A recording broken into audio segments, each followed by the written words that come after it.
Olha só, tem um detalhe na nova lei de licitações do Brasil que está dando um nó na cabeça de muita gente. A diferença entre anteprojeto e projeto básico. E assim, essa confusão não é pouca coisa não. Entender isso direitinho é a chave para evitar a anulação de contratos e prejuízos que, olha, podem ser milionários. Vamos desvendar isso juntos? E isso não é nenhum exagero, viu? O alerta dos especialistas é bem direto.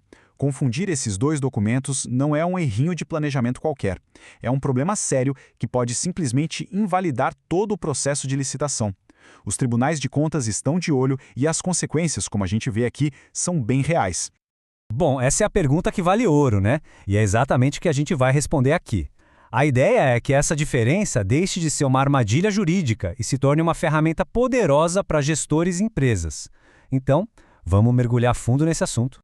Para a gente conseguir montar esse quebra-cabeça, esse aqui vai ser o nosso caminho.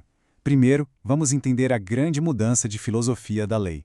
Depois, a gente define cada uma dessas ferramentas e vê como usar na prática. Aí, vamos analisar o que acontece quando o plano dá errado, falando de risco, responsabilidade e, claro, custo, para fechar com uma regra de ouro para um planejamento que funciona.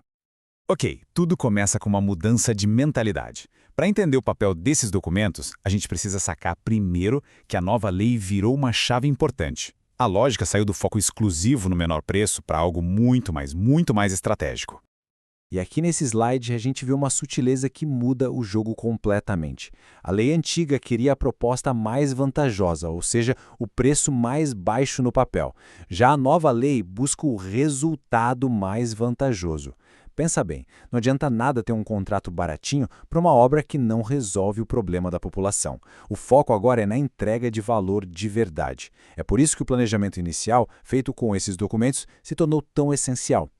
Com essa nova mentalidade na cabeça, vamos para o centro da questão. É fundamental entender o seguinte: anteprojeto e projeto básico não são, de jeito nenhum, etapas de um mesmo processo. Pensa neles como ferramentas diferentes, com funções bem específicas, e uma não substitui a outra. Então, o anteprojeto é o documento do o quê e do porquê.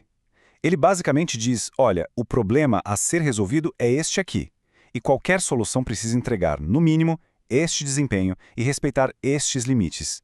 Ele define as regras do jogo, mas não diz como se deve jogar. Já o projeto básico é o documento do como. Aqui, a administração já tomou a decisão. É a planta detalhada, o mapa da mina que diz exatamente o que construir, com qual material, por qual método. Não tem muito espaço para inovação aqui não, é? A solução já está escolhida.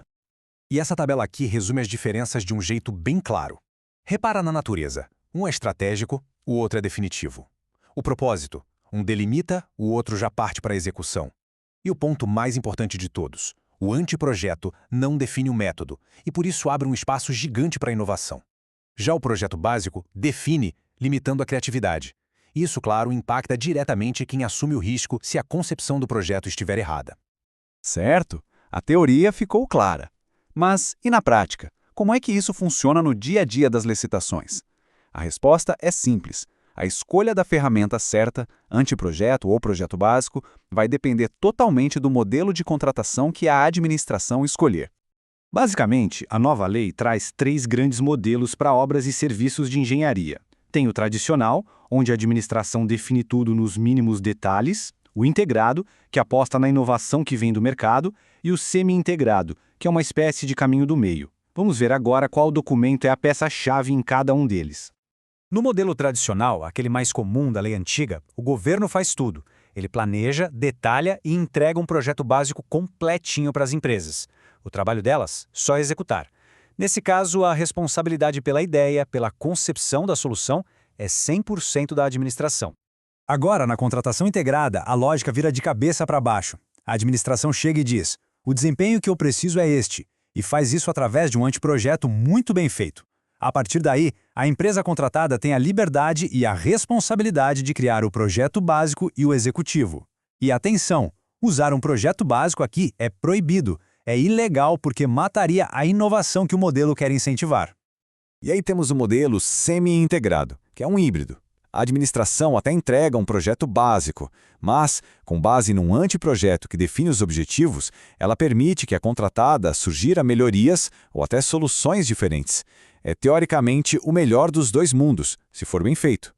Entender qual documento usar em cada modelo não é só um detalhe burocrático, viu? É essencial, porque um documento errado ou mal feito gera consequências financeiras e jurídicas muito sérias. Vamos falar agora de risco e, mais importante, de quem paga a conta no final. Guardem bem essa frase. Ela é a regra de ouro quando a gente fala de alocação de riscos. Se o anteprojeto for vago, se deixar brechas, se não informar sobre condições que já eram conhecidas, o risco de problemas lá na frente não é da empresa contratada. O risco e o custo para corrigir tudo fica com a administração pública. Olha como isso é prático. Se o anteprojeto não define claramente o desempenho que espera, a empresa pode entregar o básico do básico e a administração não vai ter como reclamar. Se não informa sobre uma condição do solo que um estudo prévio já apontava, a empresa vai alegar que foi uma surpresa e pedir mais dinheiro. Em todos esses casos, quem paga a conta é o poder público. Esse aqui é um erro clássico, frases assim que soam bem, mas que não significam nada em um contrato. O que é qualidade? O que é eficiência? Sem um parâmetro objetivo, essa cláusula não serve para nada e só abre a porta para briga. Agora, comparem com um exemplo bem feito. Aqui tem números, tem metas que dá para medir. Atender X usuários por dia e durabilidade de X anos são critérios objetivos. Com eles, dá para comparar propostas e, o mais importante, fiscalizar a entrega lá na frente. Isso sim protege a administração. E aqui está outro extremo do erro. Ser específico demais no anteprojeto de uma contratação integrada é tão ruim quanto ser vago. Quando a administração dita o método construtivo, ela está, na prática, fazendo um projeto básico. Isto descaracteriza o modelo, acaba com a inovação e pode, sim, levar à anulação do contrato. Certo. Depois de passar por definições, modelos e riscos, qual é a grande lição que fica? Como é que a gente resume tudo isso em um princípio prático para usar no dia a dia? O segredo é esse equilíbrio. O anteprojeto precisa ser um escudo para o interesse público, sabe? Estabelecendo padrões mínimos e um desempenho que é obrigatório. Mas, ao mesmo tempo, ele tem que ser uma janela aberta para a inovação, dando para a contratada o espaço e a responsabilidade de encontrar o melhor jeito, o mais eficiente, o mais econômico de chegar naquele resultado. E para ajudar nesse processo, fica aqui um checklist bem prático. Antes de publicar qualquer licitação, vale muito a pena passar por essas perguntas. Se a resposta para alguma delas for "não sei" ou a empresa vê isso depois", é sinal de que o anteprojeto não está pronto e o risco para a administração continua alto.